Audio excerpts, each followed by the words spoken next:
എല്ലാവർക്കും നമ്മുടെ ചാനലിലേക്ക് വീണ്ടും സ്വാഗതം. അപ്പോൾ ഇന്ന് ഞാൻ വന്നിട്ടുള്ളത് ബട്ടറിൻ്റെ റെസിപ്പി ആയിട്ടാണ്.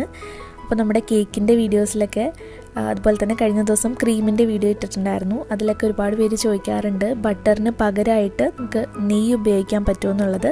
അപ്പോൾ വെറും 1 മിനിറ്റ് കൊണ്ട് നമുക്ക് നെയ്യ് ബട്ടറാക്കി മാറ്റിയെടുക്കാവുന്നതേ ഉള്ളൂ. അപ്പോൾ അതെങ്ങനെയാണെന്ന് നമുക്കൊന്ന് കണ്ടു നോക്കാം. അപ്പോൾ നമുക്ക് ബട്ടർ തയ്യാറാക്കാൻ വേണ്ടിയിട്ട് മെയിനായിട്ട് വേണ്ടത് ഇതുപോലൊരു മിക്സിയുടെ ജാറാണ്. അപ്പോൾ എത്രത്തോളം ചെറിയ ജാറുണ്ടോ ചെറിയ ജാറിൽ ചെയ്യുന്നതാണ് കുറച്ചുകൂടെ നല്ലത്, അല്ലെങ്കിൽ നന്നായിട്ട് വരില്ല. ഇനി ഞാനിവിടെ ചേർക്കുന്നത് ഒരു 1/4 കപ്പ് നെയ്യാണ്. അപ്പോൾ ഇതിപ്പോൾ ചെറിയ ജാറായതുകൊണ്ടാണ് ഞാൻ 1/4 കപ്പ് നെയ്യ് വെച്ചിട്ടാണ് ഇവിടെ ചെയ്യുന്നത്. നിങ്ങൾ കുറച്ചുകൂടെ വലിയ ജാറാണെങ്കിൽ 1/2 കപ്പൊക്കെ എടുത്ത് ചെയ്താലേ അത് കറക്റ്റായിട്ട് അടിഞ്ഞു കിട്ടുള്ളൂ. അപ്പോൾ ഇതിലേക്ക് ഒരു 1/4 കപ്പ് നെയ്യ് ചേർക്കുന്നുണ്ട് കേട്ടോ. ഇത് വീട്ടിൽ തയ്യാറാക്കിയിട്ടുള്ള നെയ്യാണെങ്കിലും ഏത് നെയ്യ് വേണമെങ്കിലും നമുക്ക് ഉപയോഗിക്കാം. ഇനി നിങ്ങൾ കേക്കിന് വേണ്ടിയിട്ട് ചെയ്യുകയാണെങ്കിൽ ഞാനിപ്പോൾ പറയുന്ന ഈ ഒരു 2 കാര്യം ചേർക്കണം എന്നില്ല. കാരണം ഞാൻ ഇതിലേക്കൊരു നുള്ളുപ്പ് ചേർക്കുന്നുണ്ട്. ഒരുപാട് ഉപ്പൊന്നുമില്ല കേട്ടോ, ഒരു നുള്ളുപ്പ് നമ്മുടെ ആ ബട്ടറിന് ആ ഒരു ടേസ്റ്റ് കിട്ടാൻ വേണ്ടിയിട്ട്.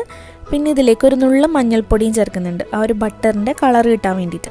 അപ്പോൾ നമ്മൾ കേക്കിലേക്ക് ചെയ്യുന്ന ബട്ടറാണെങ്കിൽ ഈ ഒരു ഉപ്പും മഞ്ഞൾപ്പൊടിയും നമുക്ക് ഒഴിവാക്കാം, അല്ലാതെ നമുക്ക് ചെയ്തെടുത്താൽ മതി. ഇനി നമ്മളിതിലേക്ക് പ്രധാനമായിട്ട് ചേർക്കേണ്ടത് ഐസ് ക്യൂബ്സ് ആണ്. അപ്പോൾ ഞാൻ ഈ ഒരു വലിപ്പത്തിലുള്ള ഒരു 3 ഐസ് ക്യൂബ്സ് എടുത്തിട്ടുണ്ട്. അതുകൂടെ നമുക്കിതിലേക്ക് ചേർക്കാം.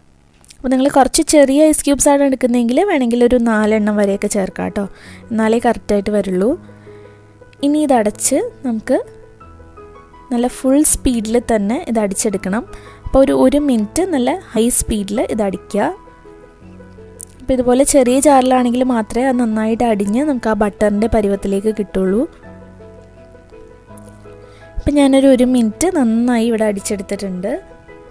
ഇനി നമുക്കിതൊന്ന് തുറന്ന് നോക്കാം. ദാ നമ്മുടെ നെയ്യൊക്കെ ആ ബട്ടറിൻ്റെ പരുവത്തിലേക്ക് വന്നിട്ടുണ്ട്, നല്ല സെറ്റായി വന്നിട്ടുണ്ട്. അപ്പം ഞാനിതൊന്ന് എടുത്തുകൂടെ കാണിച്ചു തരാം കേട്ടോ. നമ്മൾ കടയിൽ നിന്നൊക്കെ വാങ്ങുന്ന ആ ഒരു ബട്ടർ പോലെ തന്നെയാണ് ഇപ്പോൾ ഉള്ളത്. കണ്ടില്ലേ, ആ ഒരു ടേസ്റ്റും നെയ്യുടെ ടേസ്റ്റൊന്നും ഉണ്ടാവില്ല, ആ ഒരു ബട്ടറിൻ്റെ ടേസ്റ്റിലേക്ക് മാറിയിട്ടുണ്ട്.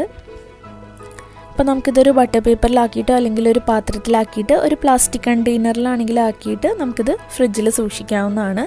ഇതിപ്പോൾ ഞാനൊരു ചെറുതായിട്ടൊരു ഉപ്പും അതുപോലെ ഒരു മഞ്ഞൾപ്പൊടിയും ചേർത്തുകൊണ്ടാണ് ശരിക്കും കടയിൽ നിന്നൊക്കെ വാങ്ങുന്ന ബട്ടറിൻ്റെ അതേ കളറും ആ ഒരു രീതിയിൽ കിട്ടിയിട്ടുള്ളത്.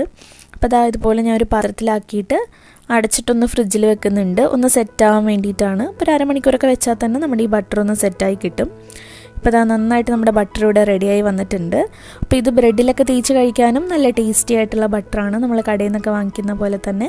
ഇനിയിപ്പോൾ കേക്കിന് വേണ്ടിയിട്ടാണെങ്കിൽ ഞാൻ പറഞ്ഞ പോലെ ഉപ്പും മഞ്ഞൾപ്പൊടിയും ചേർക്കേണ്ട, അല്ലാതെ ബട്ടർ ചെയ്തിട്ടെടുത്താൽ മതി. നമുക്ക് എളുപ്പത്തിൽ നെയ്യ് വെച്ചിട്ട് ബട്ടർ തയ്യാറാക്കിയിട്ടെടുക്കാം. അപ്പോൾ ഇനി കേക്ക് ഉണ്ടാക്കുമ്പോഴും അതുപോലെ ക്രീമൊക്കെ ഉണ്ടാക്കുന്ന സമയത്ത് ബട്ടറൊന്നും ഇല്ലയെന്ന് വിചാരിച്ചിട്ട് ആരും വിഷമിക്കേണ്ട. നെയ്യ് ഉണ്ടെങ്കിൽ നമുക്ക് എളുപ്പത്തിൽ തന്നെ ബട്ടർ തയ്യാറാക്കിയിട്ടെടുക്കാം. അപ്പോൾ എല്ലാവരും ഇത് ട്രൈ ചെയ്ത് നോക്കുക, എന്നിട്ട് നിങ്ങളുടെ അഭിപ്രായങ്ങളൊക്കെ പറയുക.